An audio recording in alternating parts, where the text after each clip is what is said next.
Nyung duwe anak bodong nglumpuk 200.000, ndek piang nglumpuk piro, Sus? Ngonyong nglumpuk 300, ning iki garek 150 ki he. Kok iso tok garek 150? Ya iso wong wingi tak karo getuk kudung kok. Priye to peangke duwe ndek anake kok gawe tuku kudung? Ora apa-apa anake ra genah, ra rungoke siswe lali. Oh ya, bocahke cok gampang lali kok. Nyong tak tuku sandal nyong bodo ora nganyari kok. Ora apa-apa getuku sandal ae, ra rungo bocah cok lali kok. Do kena Mbak Yatun ora to? Mbak Yatun ti, bero wis ana 3 dina ke ra ketok kok. Kayane gak umpetang Mbak Yatunke wong iki ke mangsane ngangsur Mas Angga. Arak tak jai amek lombok ngono Mbak Yatun ke sesuk.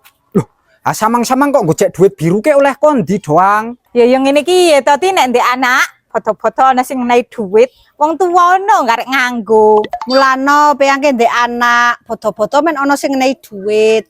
Do sadar pora to samangke sing ngenai duit anak-anake piyangke nyong. Ramang do ngecen nyong gurung di anak ki. Pope yang po sing ngenai duit anak nyong, hanyong kok ra kenah pas gak ngenai. Keke duite ora tok kopeang ti, paling-paling peang ngenai 50 to. Mulano peangke ndek anak menai duit wong akeh.